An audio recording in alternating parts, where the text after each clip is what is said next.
3월 10일 말씀 묵상하겠습니다. 함께 기도하겠습니다. 하나님, 우리가 하나님과의 관계를 기쁨으로 회복하기 원합니다. 그래서 사람들과의 관계 가운데서도 기쁨이 넘치길 원합니다. 하나님과의 관계가 사람들과의 관계 가운데로 확장해 나아가는 은혜를 누리게 하여 주시옵소서. 예수님 이름으로 기도했습니다. 아멘. 오늘의 말씀은 레위기 7장 11절부터 27절까지의 말씀입니다. 말씀을 함께 살펴보시기 전에 개인적으로 말씀을 꼭 읽으시고 묵상하는 시간 가지시기 바랍니다. 7장 11절입니다. 여호와께 드릴 화목 제물의 규례는 이러하니라.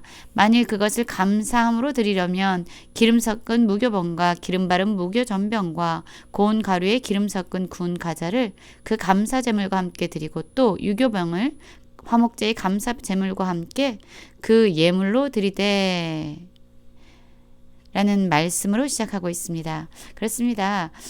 오늘 우리가 살펴볼 말씀은요, 바로 화목제물의 규례에 대한 것입니다. 여러분, 화목제사에 대해서 우리는 함께 살펴보았죠.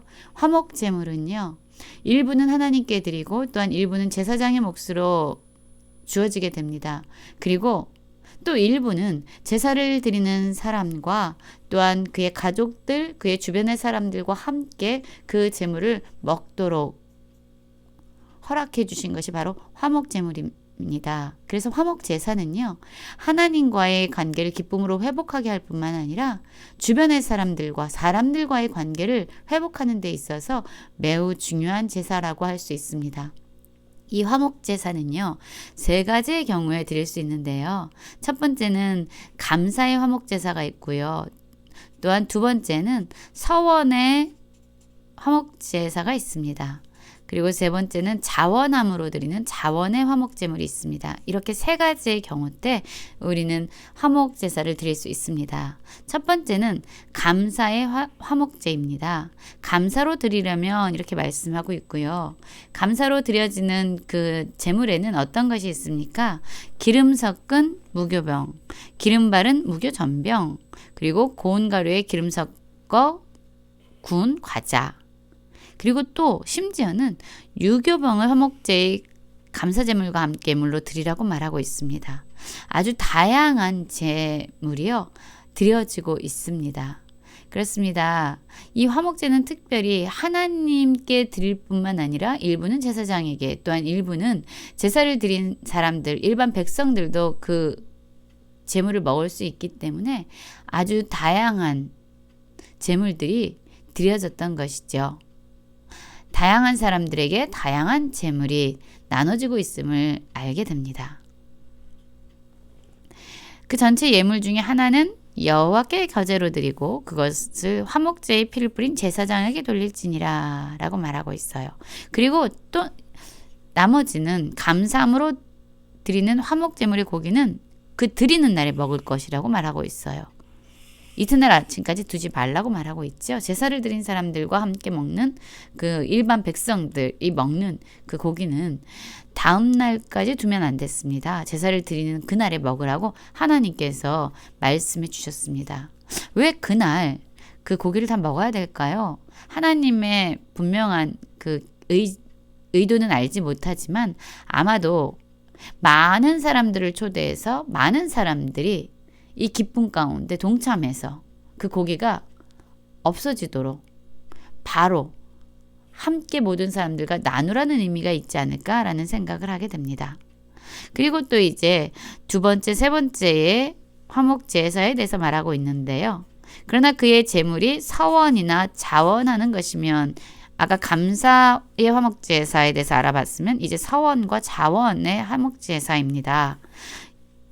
이 서원과 자원하는 그 화목제사는요, 그 제물을 드린 날에 먹고 그 남은 것은 이튿날에도 먹을 수 있다라고 말씀하고 있어요. 감사 제물은요, 드린 그날 먹어야 됩니다. 그리고 이튿날에는 남겨두면 안 되는데요. 이 서원과 자원의 화목제사는 그 드린 날에도 그리고 그 다음 이튿날에도 먹을 수 있다라고 말씀하고 있어요. 그리고 이제 세 번째 날에는 그 남은 고기를 모두 불사르라고 말하고 있습니다. 그러면서 만일 그 화목제물의 고기를 셋째 날에 조금이라도 먹으면 그 제사는 기쁘게 받아들여지지 않을 것이라 드린 자에게도 예물답지 못하게 되고 도리어 가증한 것이 될 것이며 그것을 먹는 자는 그 죄를 짊어지리라 라고 말하고 있어요. 그렇습니다. 셋째 날까지 고기를 남겨두면 안 됐어요. 사실 아마 이 당시에는 고기를 보관하는 것이 쉬운 문제는 아니었을 겁니다. 그래서 최대한 상하지 않는 기간에 그 고기를 빠르게 감사함으로 축제의 기분으로 먹어야 된다라고 말씀하고 있는 것이죠. 이것이 백성들을 보호하는 하나님의 보호의 방법이 아닐까라는 생각을 하게 되는데요. 그리고 특별히 저는 18절을 보기 원하는데요. 18절의 말씀에는 이렇게 말씀하고 있어요. 만일 화목제물의 고기를 셋째 날 조금이라도 먹으면 그 제사는 기쁘게 받아들여지지 않는다. 그것은 오히려 가증한 것이 된다라고 말하고 있습니다. 이 제사는요, 기쁨으로 드려진 거예요. 그래서 하나님께서 기쁘게 받으시는 겁니다. 그런데 하나님께서 이 고기를 셋째 날까지 남겨두지 말라고 말씀하셨음에도 불구하고 셋째 날에 그 고기를 남겨두고 먹은 겁니다. 하나님의 말씀을 어긴 거죠. 하나님의 말씀에 불순종한 것입니다. 이렇게 하나님의 말씀에 불순종할 때에 하나님의 기준이 삶의 기준으로 또한 예배를 드릴 때의 기준으로 들어오지 못하게 될 때 이것은 오히려 가증한 것이 된다. 그것은 죄가 된다라고 말씀하고 있는 것입니다. 그렇습니다. 하나님이 주신 많은 축복이 있습니다. 많은 기쁨들이 있습니다. 그런데 이러한 축복과 많은 하나님이 주신 은혜의 선물들이 우리의 불순종과 결합하게 되면은요, 이거는 하나님께 기쁨이 되어지는 것이 아니라 오히려 가증한 것이 되어진다라고 말씀하고 있어요. 우리는 어제 거룩에 대한 뜻을 살펴보았잖아요. 거룩은 하나님의 말씀, 진리를 기준으로 살아가는 겁니다. 그래서 거룩은요, 하나님 말씀에 대한 순종이 반드시 전제되어야 하는 거예요. 하나님의 말씀에 순종할 때 비로소 그들은 세상과 구별되어진 존재로 거룩하게 되는 거죠. 그런데 하나님의 말씀에 대해서 순종하지 않는 거예요. 그것은 거룩하지 못한 것이죠. 아무리 하나님께 드려지는 제사일지라도 그것이 순종과 함께 결합되지 않을 때 그것은 하나님께 가증한 것이 됩니다. 우리의 예배는 어떻습니까? 우리의 삶은 어떻습니까? 우리의 삶과 우리의 예배 가운데 하나님께서 은혜로 주신 것들이 많이 있어요. 그리고 우리는 그것을 누릴 때에 하나님의 말씀을 기준으로 그 모든 것을 수용하고 누리고 살아가야 합니다. 그런데 그것이 우리의 불순종과 결합될 때 하나님이 하지 말라는 것에 결합될 때 또는 하나님이 하라고 하셨는데 우리가 하지 않는 그런 불순종과 결합될 때 그것은 가증한 것이 된다는 것이죠.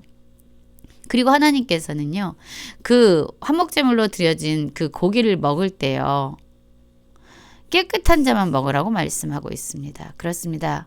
그 하나님과의 관계를 회복하고 또한 주변과의 관계를 회복하고 그 기쁨에 동참할 수 있는 사람들은요, 먼저 자신의 삶을 돌아봐야 되는 거죠. 자신이 진정 하나님의 말씀대로 살아가는 거룩하고 정결한 모습을 가지고 있는지 돌아보아야 합니다.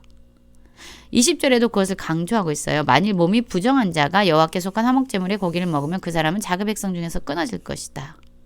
그 정도로 하나님은 부정한 자가 화목제물의 고기를 먹지 말라고 말씀하고 있는 것입니다. 그리고 누구든지 부정한 것, 곧 사람의 부정이나 부정한 짐승이나 부정하고 가증한 무슨 부정한 것을 만졌어요. 그래서 그 사람도 부정하게 된 거죠. 그런데 이 부정한 사람이 또 화목제물의 고기를 먹으면 그도 자기 백성 중에서 거룩한 하나님의 백성에서 끊어지는 단절되는 그러한 벌을 받게 된다라고 말씀하고 있습니다. 하나님께서 우리에게 허락하신 그 기쁨의 예배 가운데 나아갈 때 먼저 우리 자신이 하나님의 말씀대로 살아가는 그런 거룩한 삶을 살아가고 있는지 우리가 먼저 우리의 삶을 돌아보면서 살아가기 원합니다.